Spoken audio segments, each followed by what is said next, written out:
Hey guys, let's start the vlog. Happy Saturday. My room's even messier because y'all know my computer hasn't been working, like the tower, or is that what wasn't working?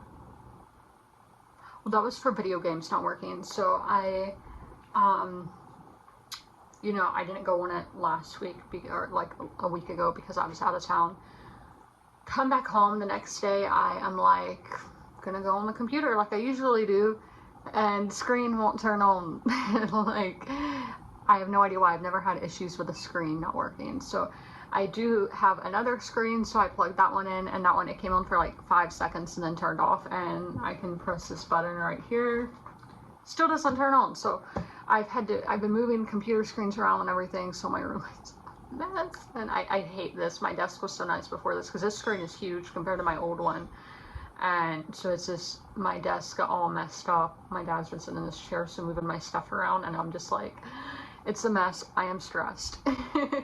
Like, why are my sunglasses right here? A flashlight, water bottle. I'm like, I didn't put any of this here. Like, I don't like any of this. So I'm like, well, I don't know. I'm upset with the world. So, a happy thing. I got this book in the mail today that this is the Outlandish Companion for the first 4 Outlander books. I'm currently reading the 4th one. And I saw this at Barnes & Noble in Birkdale Village in 2021. And it was like $60. And I was like, no, can't afford that. Now it's like $30. And I was like, that's still expensive, but I'm buying it because I like really, really want this. So I bought that and super happy about that. So let's talk about what I'm reading. Over here. Okay, so this is my ebook at the moment. I don't have my bookmark up to date, but this is the 4th Outlander book, as I was just saying. Then the main book I'm focusing on today is Us Against You by Frederick Backman. This is the sequel to Beartown. This one, the first book, I think, really showed focus on community and how to have a sports team, you have to have a community, you have to have fans. And then this one, I think, is the politics that go into sports, because there's politics that go into sports. I'm not saying like kneeling or an anthem or anything like that. I'm saying that the taxpayer money to fund arenas, that kind of thing, it's that kind of politics, and how like what goes into running a team, like front office stuff, all of that. So we have that one. This is a 5-star prediction for me that I'm going to be reading on weekdays. It's Love, Comment, Subscribe by Kathy Yardley. So this is like 2 YouTubers. I think it's going to be kind of fake dating. Like, one guy's a gamer and the girl's a beauty guru, and they're like, hey, if we become a couple, it will do, like, increase views or whatever. And then my book I'm reading while I'm working out, which I'm about to get into, is Murder in Westminster by Vanessa Riley. This is a Regency, like, cozy mystery. So this girl, her neighbor gets murdered, and she's the one who finds the body, and she's trying to unravel who the killer is, which I'm at the point where they have found out who the killer is, because I'm very near finishing. So I'm going to get into that right now. I read 2 chapters. I've been reading 2 chapters a day in that. I'm going to try to read at this desk, even though, as I said, it is stressing me out. I'm stressed. But this should be my last iPhone vlog till I get my new camera, because that's another thing. My camera broke, y'all know about that. And then this is my last vlog as a 23-year-old, so moving up in age, going around the sun another time. But I am going to get into reading.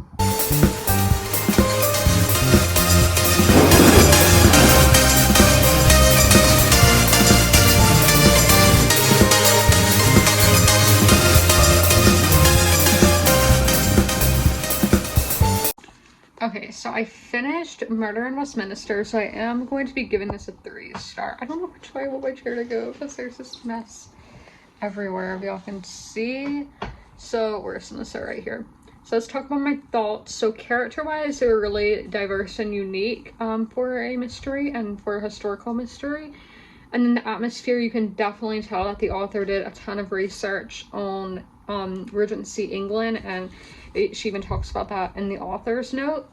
Writing was fine, and then the plot, I did find out who the killer was before the characters, and yeah, the plot was just fine other than that, but really cool setting, and then I like the characters, so it is a 3-star. It's a good book. I still recommend it, but I don't think I'm going to continue the series. At least I'm not going to go right into the next book. I might just add it to my wish list and not buy it right away. So I do need to find out what I'm going to read next. It is going to be a short story collection. I have it over there. It's about Native American women in the state of New York, of all different ages and all different stages of life and that kind of thing. So I need to go find it because I know it's over there, but it's under a lot of other books. And then I'm going to get into S Against You at 3. Okay, so I read over 100 pages in S Against You, and yeah, I'm loving it. Like, I've never not loved a Frederick Backman book. I just love how, okay, well, in my belief, there's no such thing as a 100% good person or a 100% bad person. And I think this book series portrays that perfectly, that we're all made up of the decisions that we make. And we're all human. None of us are perfect. None of us are 100% anything.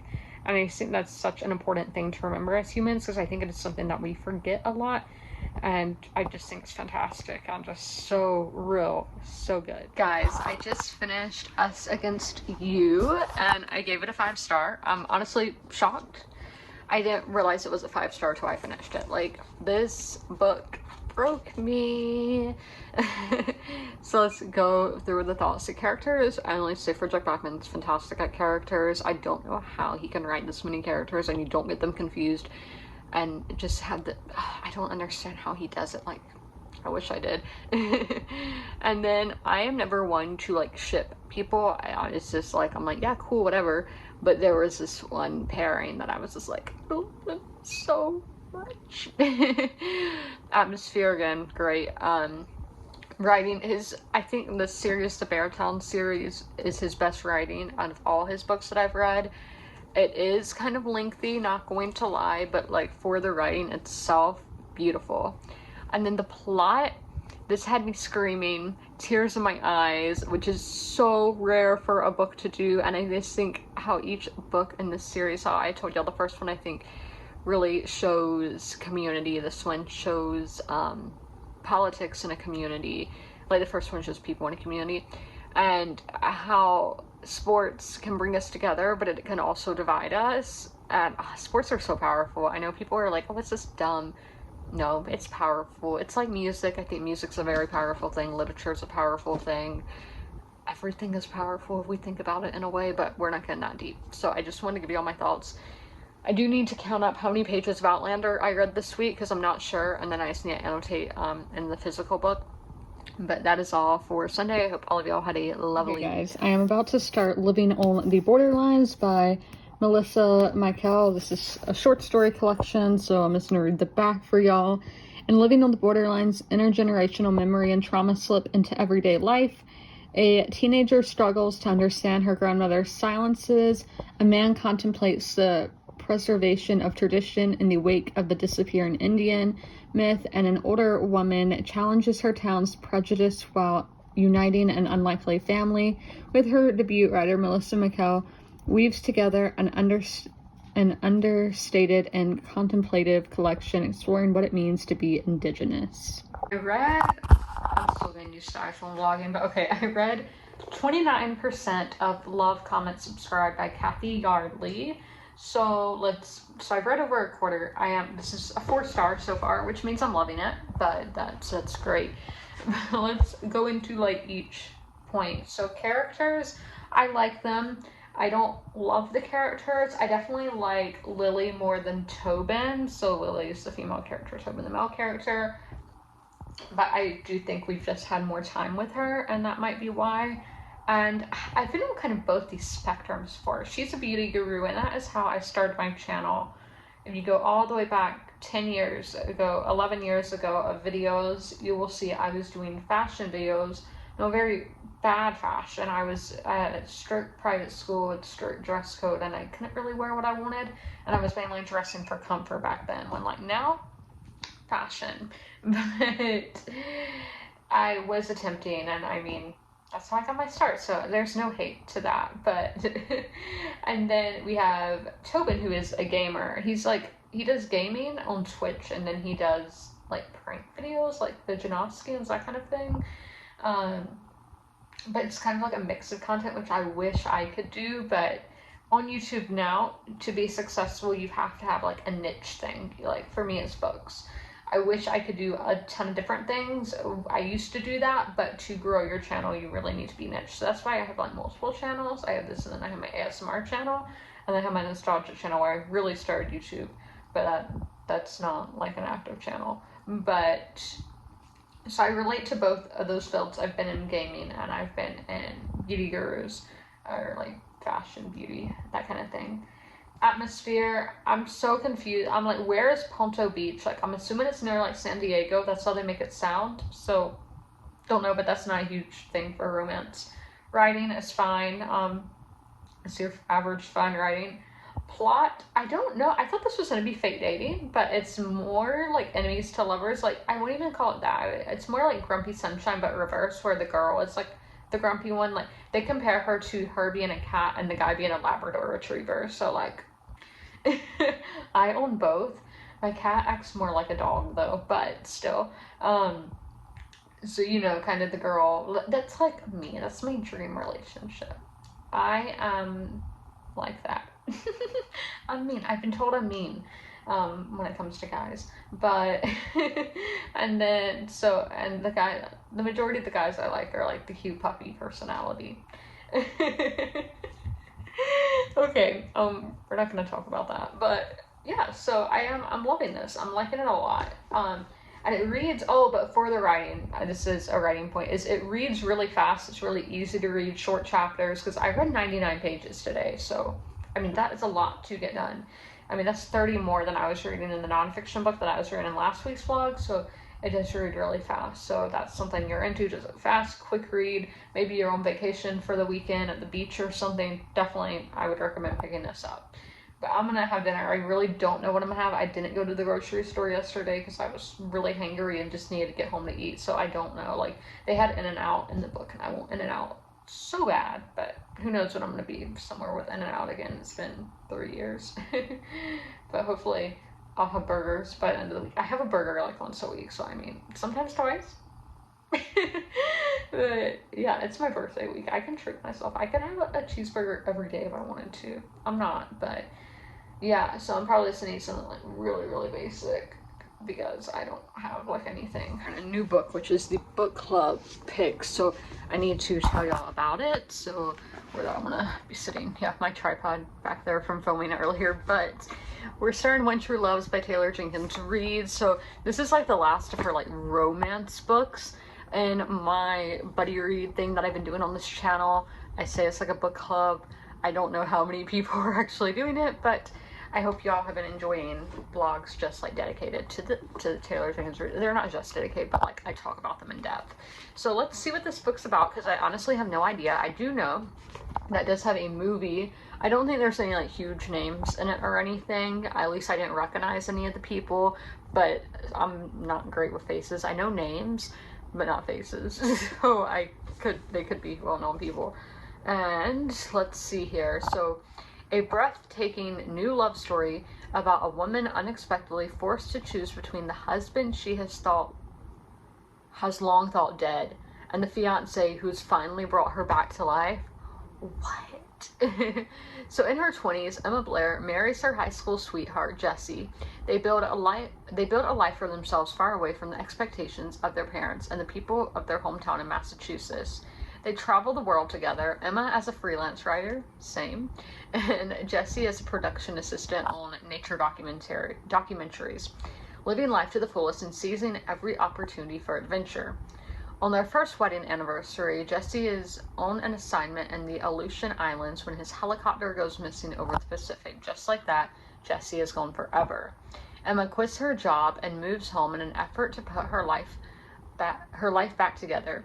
Years later, now in her 30s, Emma runs into an old friend, Sam, and finds herself falling in love again. When Emma and Sam get engaged, it feels like Emma's second chance at happiness. That is, until Jesse is found. He's alive and he's been trying to come home to her all these years. Emma now has a husband and a fiancé. But who is her one true love? And what does it mean to love truly? Emma knows she has to listen to her heart. She's just not sure what it's saying. Okay, that sounds like amazing. Like, this guy, like, basically, like, came back from the dead. Not really. But that is insane, and I can't imagine being in that situation. Like, all of these, like, romance books by Taylor Jenkins Reid, I would literally die if I was in any of these situations. Like, they are so, like, those characters are strong, because I could not. No, I would be an honest wreck. I mean, they are wrecks, because Taylor Jenkins Reid is like Frederick Bachman. She does a fantastic job at making characters seem like real people, and that doesn't always mean you're going to like them, but you can at least be like, yeah, that's something a real person would do. So I'm gonna get into this now, and I will give you all my thoughts when I finish reading for the night. Okay, last update for the day. So I got to 8% in here, which was 27 pages, and a lot of Taylor Jenkins Reid books have a Los Angeles setting, and at first it's fine, and I get it's a huge city with millions of people, so it makes sense there's tons of stories happening there, but I get tired of it after a while. And right now our story is set in Massachusetts, which is like a fine state, but I am so happy that we're out of LA, but I know it's gonna go back to LA at some point. I get you're from there, but do things differently a little while. And I'm just waiting for, no, we're not gonna go there, that would be way too spoilery and too rude, but but also with the setting, we're set in like the 90s, early 2000s for like these flashback scenes of high school, and I'm like, yes, give me that, I love it, it makes me nostalgic. Like, the candle leaves from Bath and Body Works makes me think of that time in my life of like the 2000s, being in elementary school, and if I could go back, I would. I say it all the time, like, I would kill to go back, like, literally. And so I just always love to read things that take place around that time. So I read 132 pages today in total, which is a great way to start the week. I'm super happy with that. And I'm going to go, you know, do my nighttime routine, get all the makeup off, take a bath, all of that. And then I'm probably going to read some of Germs of Autumn, and then I've been watching The Sex Lives of College Girls. That sounds so weird to say I'm watching that, but I've really been enjoying that show just for comedy. It's the episodes are like 27 minutes long, and it makes me laugh, so I like that. And then Renee Rapp, I don't know if that's how you say her name, it's my first time saying it, is from Huntersville, which we have been there in the vlogs, and so I always love to see my fellow Carolina girls out here. She's my favorite on the show anyway, and then I saw she was from there. I was like, oh my gosh, that's so cool. So I bought her album today and a t-shirt. Treated myself for my birthday week, you know, and the album is coming signed, and it was only $30 and signed, so I was like, you can't get better than that. So as I said, I'm gonna go do my nighttime routine, but I did want to talk to y'all. Okay guys, we're about to do such an awkward angle because I'm opening a package and I was like, how do I do this with the phone? So this is from Shakespeare and Company. It says live for humanity, because I mean, if you're not living for humans, what are you doing? But we are going to attempt to open this. As I said, really weird angle and all, because I was like, how do I film this? And my camera shipping got delayed. So, I don't know if this is the last vlog, iPhone vlog. Guys, the mail literally came at 10:45 p.m. last night, because I had been waiting all day, and then I get an email saying your package has been delivered, and I was like, no way, because it's like 10:45, and it sure enough did get delivered that late at night. But yeah, this package is coming all the way from Paris. I'm like, how here? This is the subscription. It comes every quarter. Okay, I see here how we do this. Right.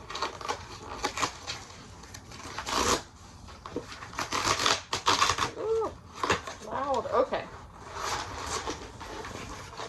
You can see right here, there is Shakespeare.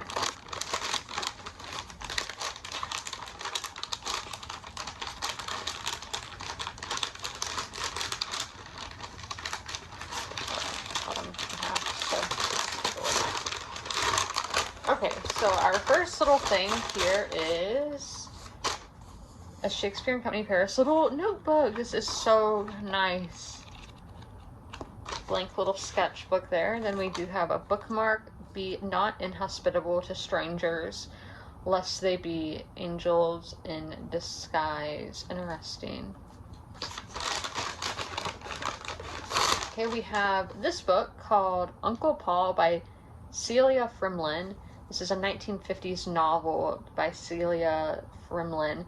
As a slow-burning but thrilling read. Sisters Meg and Isabel are joined on their seaside holiday by their older half-sister Mildred.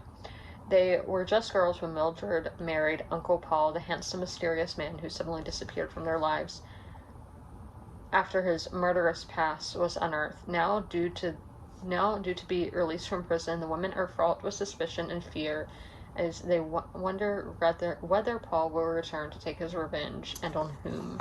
Really cool cover. And then you do have that stamp in there. And then there's the back. Okay. Ooh. Please. Okay, this one is Soldier Sailor by Claire Kilroy. So it sounds Scottish, not Scottish, Irish, sorry. Soldier is struggling to adapt to life as a new mother following the birth of her beloved son, Sailor. Daily she wrestles with the choking love she feels for her son and the overwhelming urge to walk away from this new existence. With an ineffectual husband in the background, Kilroy definitely demonstrates how the burden of childcare and household management falls unfairly on the shoulders of the woman. This is beautifully written and often funny. The book is a force of nature, a book that grabs you by the throat and doesn't let go until the final page. I felt like a rag doll in its jaws. So, ooh, and this is a signed one right there. Yeah, she is Irish. I think I have another book by her, but I could be mistaken. We have this one called Ruka Love Poems by June Jordan. A wonderful, sexy summary collection from June Jordan, a pioneer of Black queer poetry. Passionate and tender, Jordan's words explore the multi-faced aspects of the romantic love, lust, anger, care, frustration, and peace. She especially focuses on desire, what it means, what it feels like, how it acts as a motive, and what the repercussions of this are. A true celebration of Black queer joy, confusion, elation, pining, and despair, and an essential read for those looking to expand their knowledge of 20th century poetry. I've been needing a new poetry collection, so that is great to get. And then this is our last thing in here. This is Arrangements in Blue by Amy Key. Joni Mitchell's album Blue has accompanied poet Amy Key throughout her adult life. And while Blue has a constant companion, romantic love, which inspired so much of Blue, has eluded the author. In this remarkably honest and original memoir, Key revisits each of the songs on Blue, as well as various moments in her life when she has explored her own deep desire for romantic love. Beautifully written, bravely frank, this memoir is an extraordinary record of vulnerability and humanity, which questions why society prizes romantic love so highly. Oh my gosh, that's a lot to think about. So, here I am, looking like a hot mess. No, look, I am so tired because I was having I had tomato with every meal yesterday, which you should not do. So I had really bad heartburn last night, so it took me forever to get to sleep. I actually did go to bed a little bit earlier than usual, but I just wanted to get to sleep so bad, so it felt like forever. But those are the books I got from Shakespeare and Company. Is that what it's called? I don't know. I'm sleepy. Yeah, I really would like a nap. I had some fish for dinner, or no, that was lunch, but yeah, so I'm do I even eat at 7:30 tonight, my usual dinner time? Because I'm I don't want to be in pain. So yeah, we're just chilling. I'm about to read again, but I did want to open this package to show y'all. Guys, I put the collar on him and he's mad. He was jumping up and down, and he started whacking the plant. So hopefully he adjusted, because we tried to get on him yesterday and he wasn't having it, he was biting and everything. Today he let me get it on him, but I think this is just something he gets used to. I mean, feral cat, so I don't know if this was too big of a step for him, but we got him. I don't know if he's gonna bottle it for y'all or not. He's kind of embarrassed. Y'all can kind of see it because this window, the other window's cleaner, but I definitely do need to clean these again. But yeah, he's not too thrilled. Look, he's like, why did you do this to me? So it's I thought you were a friend. He was still purring though. So he must not be too mad. Update time. So look at all my junk back there. But we got to page 199. So I read 100 pages today. Not like any huge updates. I just think this, just so y'all know, is just really slow burn, and I know a lot of people are into that. So if that's what you're into, definitely give this a go. So I ended up reading 144 pages today, and here that was only 24 pages. Nothing like really new to tell y'all, but still that the setting is so nostalgic. I mean, when these characters were teenagers, I was a little kid, but obviously still it just has that vibe of like late 90s, early 2000s, and I'm like, I love it. I love it so much. I love the vibe of this book so far, and I love that we know that this impending thing is going to happen, that Jesse is going to die, and that Sam and Emma are going to end up together. So I like that we know all of this, even though we're in these flashback scenes at the moment, that we know that something bad is going to happen. But I guess it will turn out good since he doesn't really end up dead. But I like that we know what's going to happen, and all this is leading up to. I'm just making my way through. Love, comment, subscribe. So it is Wednesday, my bad. And yeah, so with this book, today I did get kind of annoyed because like the characters go to their high school reunion, and just how Lily was like kind of looking down at the other girls. And obviously I do think it is realistic of the nerd going to the high school reunion and is like judging the popular girls, because come on, like, yeah, I probably would do that. No, like, I don't know, it's to an extent, like, because obviously I'm not famous.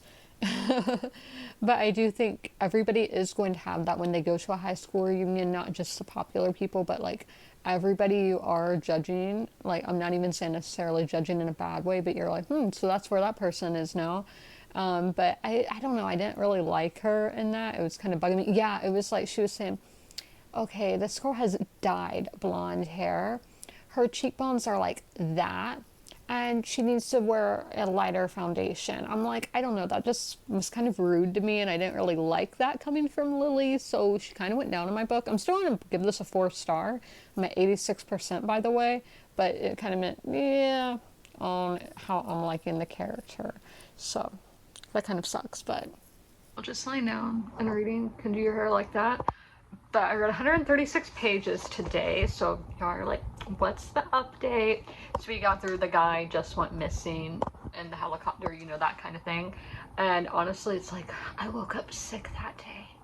I don't know why. And I'm like, if it's going down this one plot line that every single one of her books does, I will throw this book.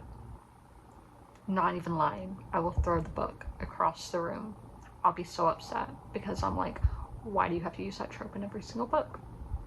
Okay, so I did want to show y'all, because I don't know if I talked about that. I cleaned my room over the weekend, and so I just have a lot of stuff sitting around, like Funko Pops and books. So I fixed the book problem, and I want to show y'all what I did. So I definitely still need to vacuum over here, because again, books were sitting here, so I didn't get to vacuum, but I am gonna vacuum later. So I got these baskets at Target today. They're by Bright Room. I don't remember how much they were, but if you guys would like the link, let me know. So 2 books didn't fit, so those 2 books are just sitting there. I literally have Target receipts everywhere, but the receipt is because it was in the basket. So these are just some books that I had in storage that or non-storage I don't have shelf space for, so I just put them in here. And then in this basket we have this. From here to here is my TBR for August, and then my mood reading picks for August as well are these books right here. This one might be, not sure. I'm borrowing this book from my dad, so I don't know when I'm going to pick it up. I even thought about giving it back, but like I could only fit one more book in here, so I just put it there because those books, my Graham Hancock book and then a Beatrice Williams one, were too big. Then the things I have on top, these ornaments I got on eBay, and they're Christmas. I have nowhere to put them right now. This was my hand sanitizer for the spring. Again, I don't know where to store it, but it's super cute and it does make noise. At least I think it does. Oh, well, it's broken. Or the battery is dead. This, I honestly don't even know where this came from or what it is. This I got at Target. It's just a little fake plant. And then the Kate Spade Dachshund dish was a gift, and then my iPad charger is just right there. I wanted this to go on top of that, but it just is not steady because, as you can see, there's that like paneling or whatever there, so I can't have it directly up against the wall, so it would just fall over. So not really ideal, but I mean, I don't think it looks bad. I think it's kind of cute, and it's doing its job of what needs to be done. So if we zoom out here, this is what it looks like. Again, I have some trash and some old catalogs, Funko Pops, stuff that I still need to find places for. I know this carpet's disgusting. When we moved in, there were these stains on the floor. But yeah, so it's right next to my actual bookcase, and then where all my books that are in storage are. There's me. Yeah. Okay, guys, with this one, it's opening up like so many new thoughts. So obviously you can see by the title Borderlines, it is mainly on the US and Canadian border. So if we think back through history, there's been a lot of Native American like cultures living in that area. And obviously back in the day, they could just go wherever they wanted to go. The border wasn't really a thing with like, you know, like legal stuff. And now they can't just cross the river whenever they want to. You have to have paperwork and all this stuff to cross borders. So just thinking of how borders changed the Native American culture is extremely fascinating and sad to think about. That like this one, they had some family in Alaska and then some in Canada. And yeah, I mean, crossing between Canada and the US isn't too difficult, but you still have to go through a lot of stuff to cross the border. It's not extremely easy. But yeah, I never really thought of how borderlines impacted Native American culture. How read I am. I decided to read like 2 chapters outside, and that was all I could do. I wanted to read all of the chapters outside, but yeah, that was not happening. I don't know what the temperature is here today, but I got so sweaty and I was like, this is disgusting. But I ended up finishing Love, Comment, Subscribe. So let's talk about my thoughts. How I was kind of getting annoyed with Lily yesterday. Somebody in the book called her out for it, and I was like, thank you. But yeah, the characters were just fine. I didn't love them or anything. They were definitely relatable as like they're in the same like field of work as me, but as people, yeah, they were just fine. Atmosphere, cool, fine, whatever. Writing was very fast and easy to read, so that's always a great time when it's just something you can just fly through. And then in the plot, I like the general idea of the plot of frenemies, like, you know, friends but kind of not, to lovers. I thought that was all like really realistic how it played out, but at the same time I didn't like how kind of in the end they changed themselves for each other. I get in a relationship too, you're supposed to compromise and all of that, but I didn't like how they went about it. I just feel like maybe there needed to be more building to that, and rather than just doing it in like a snap decision, like really impulsive. That's not how I would go about things. But yeah, so it was a 4-star overall, just a plain 4.0. So I'm not going to start a new book. I'm just going to read my Taylor Jenkins Reid mood reading pick for the 3 o'clock hour tomorrow, and then on Monday as well, because there's only like 3 reading days for TBR picks for the rest of the month, so I don't think that I could finish a book in that time and like finish it and actually enjoy it, you know, like not be rushing through. So I'm just gonna stick to what I have right now. But I just did want to update y'all to let you guys know. I think this was my 80th book read this year, so come back for me. The vlog, but I did get to 42%, I think it was, in When True Loves. And this honestly just makes me feel so nostalgic for one reason, and I love that this is a Boston setting. Like, it could be set in any city other than Los Angeles, and I would love that. Like, I don't know, that city just makes me have those fall vibes, nostalgia vibes. I don't know why, but it just does. And I love the premise of this, because it's honestly just so difficult to think about going through something like this. And yeah, I'm really enjoying this. It's a 4-star, not 5-star quality, but it is really reminiscent of the first book that she published, which is Forever Interrupted, which I did really enjoy that one as well. So it's definitely given off that same vibe. But I hope you guys enjoyed this video. If you made it all the way through, leave any kind of heart emoji in the comments below. I'll see you in the next video. As always, comment, rate, and subscribe. And don't forget to ring that notification bell to be notified when all my videos go live. I'll see you in the next one. Bye!